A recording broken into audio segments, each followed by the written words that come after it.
யார் வந்தாலுமே தலை பண்ணி ஸ்நானம் பண்ணிக்கணுங்க. மகாத்மத்தை விடலை. யார் வராளோ, யாத்திரைக்கு வராளோ எல்லாரும் பண்ணிக்கணும். ராஜாவா ராஜபுத்திரோவா குருவினை பத்திரேவா ஜீவித் பிதாவாபி குருவீதே பிரயாகே ஒன்றாம். ராஜாவாக இருக்கட்டும், ராஜபுத்திரனாக இருக்கட்டும், அண்ணா இருக்கட்டும், தம்பி இருக்கட்டும், அப்பா இருக்கட்டும், பிள்ளையாக இருக்கட்டும், விதவையாக இருக்கட்டும், சுமங்கலியாக இருக்கட்டும், அப்பா இருக்கிறதும் தலை பண்ணி ஸ்நானம் பண்ணிக்கணுமா. அப்பா இல்லையா தலை பண்ணிக்கணும். பண்ணி ஸ்நானம் பண்ணிக்கணுமா. ஆத்மா சக்தி கொண்டு பித்திருக்கா கரையத்தை வந்திருக்க சங்கல்பம் பண்ணி கவனம் பண்ணிக்கிறேன். பண்ணிட்டு சுமங்கலி ஸ்திரீகள் நம்ம சாஸ்திரத்துல விதானம் கிடையாது. ஆனால் மகாத்மத்தை போட்டுட்டா அதனால தான் அந்த வேணி தானம். ஆத்துக்கார உத்தரவாண்டு தலைவாரி பண்ணிட்டு மஞ்சள் கொத்தடவி கத்திரிக்கோளை கௌரவி ரூபா பூஜை பண்ணி 3 மரங்களை பின்னர் நுழையேந்து கட் பண்ணி முறத்தை தானம் பண்ணால் சௌபாகியத்துக்கும் வச்சாவே தானன்னா இருக்கணும், ஆத்துக்காரன்னா இருக்கணும், குழந்தைகளாக இருக்கணும், வம்சாபிருத்தியாக இருக்கணும். பிராய்ச்சித்தெல்லாம் முடியணும். ஒருத்தர் வாக்குள்ளங்கனாதி மண்டஸ்பர்ஷாதி ரஜோ தர்சனகாதி இது மாதிரி இன்னைக்கு தோஷங்கள்லாம் ஏற்பட்டிருக்கலாம். அந்த தோஷத்துக்கு பரிகாரார்த்தமாக வேணிதான் பிரகரணம். வேணிதான விதி முண்டனம், அதுவும் முண்டன விதி தான். ஆனால் பிரகரணம் வேணிதான விதியில் பண்ணிக்கிறாங்க. அப்பா இருக்கிறவங்களும் பண்ணிக்கணுமா, அமைந்துக்கு பண்ணிக்கணும்னு ஆத்ம ரிணத்துக்காக பண்ணிக்கணுமா. ஜீவாத்மா எல்லாருக்குமே தனித்தனி. ஜீவாத்மா மூலமாக செஞ்ச கர்மாதி பிராய்ச்சித்தம் முறையாக. அதனால அப்பா இருக்கிறவனும் அவனும் தலை பண்ணி ஜீவாத்மாவுக்கு சாந்திக்காக அவனும் தலை பண்ணி சாந்தி எல்லாரும் பண்ணிக்கணும். 4 கிழமை பார்க்கக்கூடாது. 4 கிழமை ஊரில் பார்த்துட்டு கிழமை வந்தப்புறம் மாமா இன்னைக்கு வெள்ளிக்கிழமையாச்சே, வெள்ளிக்கிழமை தான் இன்னைக்கு, செவ்வாய்க்கிழமையாச்சே, பிள்ளையார் பூஜையாச்சே, வரலட்சுமி நோம்பாச்சே, உங்களை கூப்பிடலையேவா, உங்களை கூப்பிட்டாளா, இன்னைக்கு வாங்கணும் கூப்பிடலையேவா, நீங்களாக வந்திருக்கேன், கால் வச்சுட்டேன், வச்சப்புறம் தீர்த்தி விதியை பிரச்சனை பண்ணக்கூடாது. என்னைக்கு கால் வைக்கிறீங்களோ அன்றைக்கே தலை பண்ணி ஸ்நானம் பண்ணிக்கணுமா. திதிவார நட்சத்திரம் ஜென்ம நட்சத்திரம் எல்லாமே மறந்துடணும். என்னைக்கு கால் வைக்கிறோம் அதுக்கே தலை பண்ணி ஸ்நானம் பண்ணிக்கணுமா. திவாவா யதிவாராத்திரௌ ಅಥವಾ ವನ್ನಿ ಸನ್ನಿಧೌ ನಿಷಿದ್ಧೇಪಿ ದಿನೇ ಕುರ್ವೀರ್ பிரயாகே தீர்த்தராயகம். தீர்த்தராஜா அவர் மரியாதை கொடுக்கறது என்னைக்கு கால் வைக்கிறையோ அன்றைக்கே தலை பண்ணி ஸ்நானம் பண்ணிக்கோ. திதிவார நட்சத்திரம் மறந்துடுன்னு சொல்லு. 3வது 12ஆம் ஃபலமா இல்லாட்டா நிஷ்பலம்னு சொல்லியிருக்கா. யாத்திரை வந்து போன மாதிரி இருக்கும், ஆனால் அந்த ஃபலம் எதிர்பார்க்கறது அது கிடைக்காது. 12ஆம் ஃபலமா இல்லாட்டா நிஷ்பலமா போடுது. அதனால மந்திரோக்மா நான் பண்ணி வைக்கிறேன், நான் பயப்படுத்தலை உத்தரவில்லையும். ஆமாம், சாஸ்திரத்தை சொல்லிட்டேன், உங்கள் சௌரியத்தை நீங்கள் பார்த்துங்கோ. பண்ணிக்கிறது விஷயம். அம்பட்டம் கத்தி படணும் பார்த்துங்கோன்னு தலையில் வெற்றுன்னு சொல்லுங்கோ. மேருமந்தர துல்யானி ஆபானி விவிதானி கேஷான் ஆஸ்ரித்ய திஷ்டந்தி தஸ்மாத் கேஷான் வபாம்யஹ ஆத்மனஹ சுத்திகாமோ வித்ருணான் முக்திஹேதவே வபலம் தாரயிஷ்யாமி தீரேனம் தவ ஜானகி. க்ஷேத்திரத்துக்கு அதிபதி வேணிமானவர். பிரயாகோட பிரதான தேவதை யாருன்னா வேணிமானவர். பிரயாக தீர்த்தத்துக்கு அதிபதி. 7 மோட்சபுரிகள் அயோத்தியா, மதுரா, மாயா, காஷி, காஞ்சி, அவந்திகாபுரி, துவாராவதி 7 மோட்சபுரிகள். எல்லாருமே ஸ்திரீ ஜென்மம், ஃபெமினின் ஜெண்டர். 7 மோட்சபுரிகள். Masculine gender is only Prayag. அவள் தான் தீர்த்தத்துக்கு ராஜா. தீர்த்த ராஜாவுக்கு விசேஷ அதிகாரம் என்னன்னா ஆத்ம ரிணத்தை கழிக்கிறார். ஜீவாத்மா மூலமாக செஞ்ச கர்மாதின் பிராயச்சித்த பிரயாக அது கழிக்கிறது பிரயாக.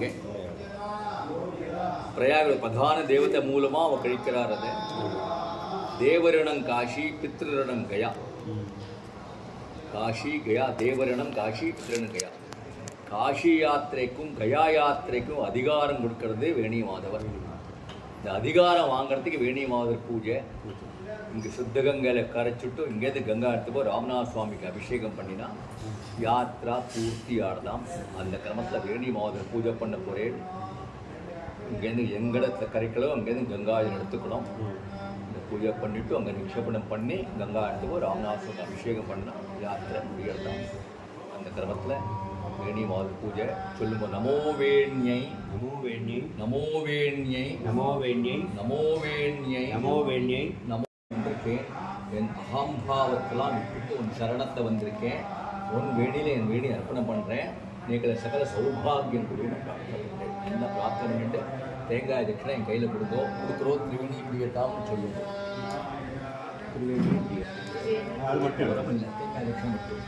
திரிவேணி प्रियताम त्रिवेणी तीर्थ सुमंगली भव वनी माधव प्रसाद विशिष्टायाम अस्याम वर्तमानायाम षष्ठ्यां शुभतिथौ श्रीवत्सगोत्रायाः नक्षत्रं पुष्य नक्षत्रे कर्कटराशौ जातायाः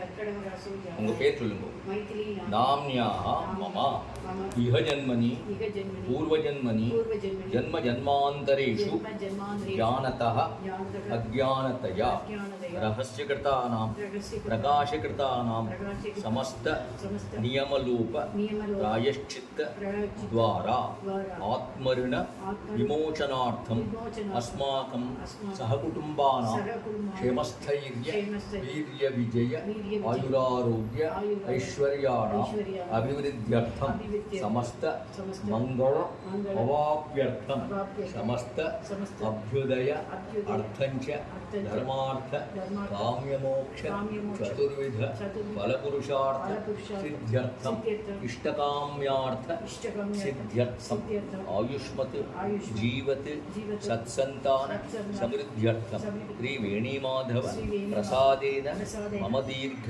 सौमंगल्य अभिवृद्ध्यर्थं मम भर्तुः दीर्घायुः अभिवृद्ध्यर्थं त्रिवेण्यां भागीरथ्यां कल्पोक्त विधानेन वेणीदानं कारयिष्ये वेणीदान कर्तृत्व अधिकार सिद्ध्यर्थं भूतत्व सिद्ध्यर्थं यत्किंचित् यथाशक्ति यथोक्त हिरण्यदानञ्च अद्य करिष्ये अक्षरे केळु पोडुंगो आत्मऋणत्तुक्कु मुण्डनं देवऋणत्तुक्कु दण्डनं पितृऋणत्तुक्कु पिण्डनं மூணும் பேசிக் யாத்திரை பேசிக்கே இருந்தான்.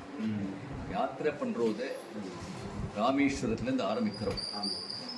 பிரயாகே வரணும், பிரயாகிலேருந்து காஷி போகணும், காஷிலேருந்து கயா, கயாலேருந்து திருப்பியும் பிரயாகேக்கு தான் வரணும். காஷியில் வர சொல்லலை, மகாத்மியம் இல்லை, மகாத்மத்தில் இல்லை. இந்த வாத்தியெல்லாம் ஏற்பட்ட விஷயம் இது. கயாலேருந்து காஷிக்கு வந்து போகணும். மகாத்மியம் என்ன சொல்கிறதுனா பிரதமம் முண்டனம் காரியம், द्वितीयं दण्डमाचरेत्, तृतीये पिण्डदानञ्च, तुरीये तीर्थमाहरेत् சொல்லிருக்கு.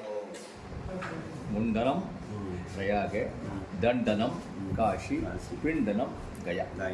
அதை முடிச்சுட்டு ஷாத்தெல்லாம் முடிச்சப்புறம் வந்து தீர்த்தம் எடுக்கணும். துரியே தீர்த்தமாகரே, துரியம்னு 4வது ஐட்டம் தான் தீர்த்தம் எடுக்கணும். துரியம் 4th ஐட்டம் தீர்த்தம் எடுக்கணும். தீர்த்தம் எங்கே எடுக்கணும்? பிரயாகையில் எடுக்கணும். சுத்த கங்கை பிரயாகவதியும் தான் இருக்கு. காஷியில் கலப்போட யமுனையோட கலப்போட காஷிக்கு போகிறாங்க. அதனால் சுத்த கங்கையில் ஜலம் எடுக்கணும். சுத்த கங்கை ஜலம்தான் ராமநாத சுவாமிக்கு அபிஷேகம். அதான் கங்கா ஜலம் எடுத்துட்டு இந்துவில் கங்கா பூஜை பண்ணி, இந்துவில் தம்பதியை பூஜை பண்ணி, சமாராதனை பண்ணி இங்கேருந்து ராமேஸ்வரத்துக்கு போகணும். ஒரு ஸ்ட்ரெச்சில் பண்ணணும். அது there should not be any gap. 15 daysக்குள்ளே பண்ணணும். ஒரு பட்சத்தில் பண்ணணும். அந்த பட்சத்துக்கு முன்னால் பட்சத்தில் சாத்தம் வருதுன்னா சாத்தத்தை முடிச்சுட்டு யாத்திரை ஆரம்பிக்கணும். அப்பா சாத்தம் அம்மா சாத்தம் இருந்தானக்க அந்த சாத்தத்தை முடிக்கணும். கிரகஸ்தலத்திலே முடிக்கணும். அதை முடிச்சுட்டு தான் யாத்திரை ஆரம்பிக்கணும். நடுவில் வந்து ஒரு நாள் பண்ணி அப்புறம் காசியில் போனால் பித்ரு சாத்தம் பிரத்யாபிக சாத்தம் இருக்குன்னு சொன்னால் பண்ணக்கூடாது. சாத்த பட்சம் பித்ருஷாத்தம் பட்சே வேற, தீர்த்த விதி சாத்தம் வேற. அந்த சாத்தம் முடிச்சுட்டு தான் யாத்திரை ஆரம்பிக்கணும். அதனால் இங்கே ஆத்ம ரிணத்துக்கு நீங்கள் சங்கல்பம் பண்ணி கோதானம் பண்ணினேள். இப்போ மாமி சங்கல்பம் பண்ணி கோதானம் பண்ணக்கூடாது. ஒரே ஒரு முறை தான் அது. ரெண்டாந்திரம் வந்தால் கிடையாது. இந்த வேணி தானம் ஒரே ஒரு முறை தான். மாலை மாற்றிக்கிறது, முறத்தை தானம் பண்ணுறது, மாமி சங்கல்பம் பண்ணுறது, மாமி கோதானம் பண்ணுறது, மாமி இதை வேணி தானம் பண்ணுறது ஒரே ஒரு முறை தான். ரெண்டாந்திரம் வந்தானேக்கு நீங்கள் சங்கல்ப சாத்தம் மட்டும் பண்ணிக்கலாம். இந்த வேணி தான ஐட்டம் பூரா கிடையாது. அதுதான் மகாத்மம். பிரயாக மகாத்மியமே அதுதான். ஆத்மரிணம் தேவரிணம். ஆத்ம மூலமாக செஞ்ச கர்மாதிக்கு பிராயஷ்சித்தம் பிரயாக, தேவ கர்மாதிக்கு பிராயஷ்சித்தம் காஷி, பித்ருகர்மாதிக்கு பிராயஷ்சித்தம் கை. அது தீர்க்கிறது தான் வரையும். மனுஷன் பிறக்கிறதே இந்த 3 ரிணத்தோடு தான் பிறக்கிறான். ஆத்மரிணம், தேவரிணம், பித்ருரிணம். ரிணத்தோடு தான் பிறக்கிறான். To get rid of all those debts, we are doing this yatra. 3 ஸ்தல யாத்திரை. சொன்ன மாதிரி இப்போ ராமேஸ்வரத்தில் ஆரம்பிச்சு சொந்த வீட்டுக்கு வரணும். சொந்த வீட்டுக்கு வந்து அங்கே கங்கா பூஜை வச்சுக்கணும். கங்கா பூஜை வச்சுட்டு ஒரு தம்பதி பூஜை பண்ணணும். தம்பதி பூஜை யாருக்கு பண்ணணும்? உங்கள் புரோஹிதருக்கு பண்ணணும். எல்லா வீட்டுக்கும் புரோஹிதர் உண்டு. அந்த புரோஹிதரை தம்பதியாக கூப்பிட்டு அவளுக்கு புடவை வேட்டி நகை சித்து இதெல்லாம் கொடுத்து அவளுக்கு பார்வதி பரமேஸ்வரன் அவளை ஆஹ்வானம் பண்ணி அவளுக்கு பூஜை பண்ணி அதுக்கப்புறம் சமாராதனை பண்ணணும். சமாராதனை உங்கள் இஷ்டமித்திர பந்துகள் கூப்பிட்டு அவளுக்கு சாப்பாடு போட்டு யாத்திரா விதியில் பண்ணணும். அப்போ தான் யாத்திரா பூர்த்தியானதா. இதுதான் கிரமம். அந்த கிரமத்தில் தான் யாத்திரை நடந்துருந்து. இப்போ எப்படி நடக்கிறது தெரியாது. நம்ம சொல்லிடுறோம். அதுக்கப்புறம் அவாவா சௌரியம். இப்போ டைமே இல்லை. ஒருத்தருக்கு என்ன பண்ணணும்? பரப்படத்துக்கு முன்னாலே கேட்குறா, மாமா எத்தனை மணிக்கு உறாவுன்னு கேட்குறா. 2 ஹவர்ஸில் முடியுமா, 3 ஹவர்ஸில் முடியுமான்னு கேட்குறா. டைம் பவுண்டே கிடையாது. அப்பா சாத்தம் பண்ணுறேன். அது நீங்கள் ஃப்ளைட்டை புக் பண்ணிட்டு வரேன். 3 மணிக்கு ஃப்ளைட்டு பிடிக்கிறது தான் இருக்குது. இங்கே வந்து யாத்திரை பண்ணுறேன். உங்கள் ஞாபகார்த்தம் பூரா அந்த ஃப்ளைட்டில் பிடிக்கிறது தான் இருக்குது. யாத்திரையில் இல்லை. ஆமாம், டைம் பார்த்துட்டே இருப்பான். மாமா நாழிகை ஆடுதேன்னு கவனம் பூரா அந்த ஃப்ளைட்டில் பிடிக்கிறதுக்கு இருக்கு. யாத்திரை கவனம் இல்லை. அப்படி யாத்திரை பிரயோஜனமே கிடையாது. வேற சிந்தையே இருக்கக்கூடாதான். கர்மம் பண்ணுறது வேற சிந்தை இருக்கக்கூடாது. எந்த கர்மத்தை பண்ணுறோ அந்த சிந்தை மட்டும் இருக்கணுமா. இது நன்னா முடியுமான்னு இருக்குமா. யாத்திரை வருவது, ட்ரெயினில் வருவது, ஃபோன் பண்ணுறா. எல்லோரும் ஃபோன் பண்ணுறா. அம்மா அங்கே வந்தானேக்க வெஸ்டர்ன் டாய்லெட் இருக்கா, டபுள் பெட் கிடைக்குமா, டிஃபன் கிடைக்குமா, சாப்பாடு வசதி இருக்கா, ஏசி ரூம் கிடைக்குமா, எல்லாம் கேட்குறா.